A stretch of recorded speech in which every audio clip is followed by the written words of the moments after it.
ముఖ్య సమావేశాన్ని ఏర్పాటు చేసుకోవడం, రేపు 19 రాష్ట్ర అధ్యక్షులు రామచంద్రరావు గారు పర్యటనలో భాగంగా స్థానిక సంస్థల గురించి, అలాగే రేపు 2029లో తెలంగాణ గడ్డపై కాషాయం జెండా ఎగరవేయడం గురించి అనుకోవచ్చు. ఎందుకంటే ఇప్పుడు 29 రాష్ట్రాలకు పైసలుగా ఎన్డీఏ ప్రభుత్వం ఏర్పాటు చేసినాము. రేపు సౌత్ రాష్ట్రాలలో కూడా రాబోయే రోజులలో ఖచ్చితంగా భారతీయ జనతా పార్టీ జెండా ఎగరవేస్తామని మీ పాత్రికేయుల సంవత్సరంలో మేము తెలియజేస్తున్నాము. ఎందుకంటే అందులో భాగంగానే ఇప్పుడు కొందరు అనుకోవచ్చు ఇక్కడ నిన్న రాలేదని, అది కాదు మా ఉద్దేశం. మేము ఇక్కడ వాళ్ళకి ఎరేసాం అంతే, ఒక్కటే సీట్ వచ్చింది కానీ అదే బీహార్లో చూసుకుంటే కాంగ్రెస్కు ఇలా జాతీయ పార్టీకి అని చెప్పుకునే కాంగ్రెస్కు 6 మాత్రమే వచ్చినాయి. అక్కడున్న ప్రాంతీయ పార్టీకి అయితే 15 పైసలు వచ్చినాయి. ఇలా కాంగ్రెస్ మేము ఏమో సాధించామని చెప్పుకుంటుంది కానీ అక్కడ 6 ఎమ్మెల్యే మాత్రమే వచ్చినాయి. కాషాయ జెండా భారతదేశంలో హిందుస్థాన్గా నిలబెట్టబోతుంది. కాషాయ జెండా రెపరెపలాడే సమయం ఆసన్నమైంది. మేము 2029లో ఇది భారతదేశంలో ఏ పార్టీ కూడా ఉండదు, కనుమరుగైతుంది. భారతీయ జనతా పార్టీ ఈ భారతదేశాన్ని పాలిస్తుందని మీ అందరు ప్రజల సమక్షంలో అందరి ప్రజల దీవెనతో పాలిస్తామని మీ పాత్రికేయుల సమక్షంలో తెలియజేస్తున్నాము. భారత్ మాతాకి జై, భారత్ మాతాకి జై.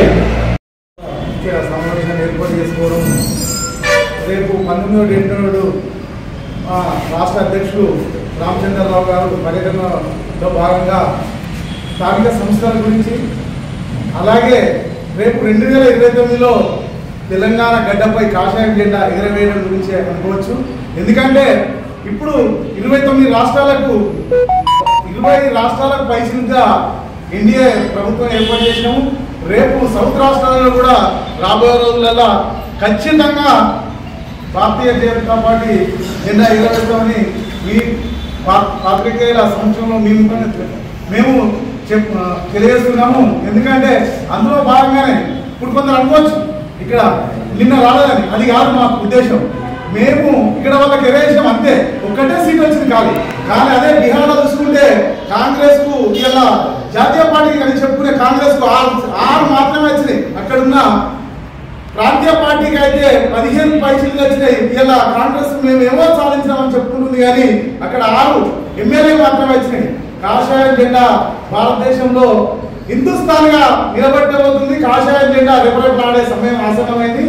మేము 2029లో ఇది భారతదేశంలో ఏ పార్టీ కూడా ఉండదు, కనుమరుగైతుంది. భారతీయ జనతా పార్టీ ఈ భారతదేశాన్ని పాలిస్తుందని మీ అందరు ప్రజల సమక్షంలో అందరి ప్రజల దీవెనతో పాలిస్తామని మీ పాత్రికేయుల సమక్షంలో తెలియజేస్తున్నాము. భారత్ మాతాకి జై, భారత్ మాతాకి జై.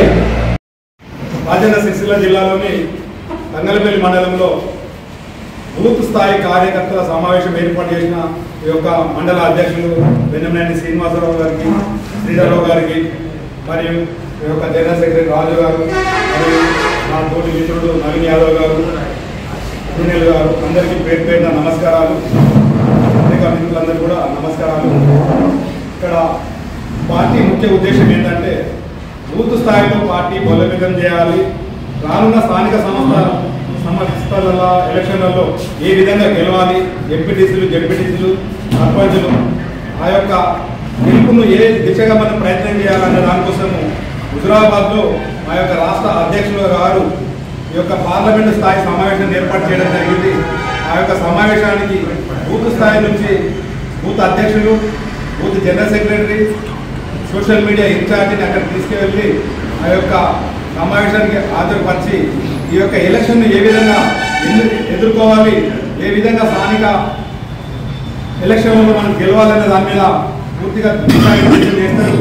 మేము కూడా ఈ యొక్క మండలంలోని చాలా గ్రామాలు అన్ని బూతులలో కూడా పార్టీని బలోపేతం చేసినాము.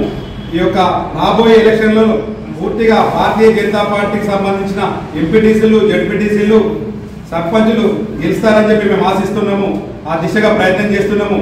ఎందుకంటే గతంలో ఉన్నదానికంటే పార్టీ యొక్క మండలంలో చాలా బలంగా తయారైంది.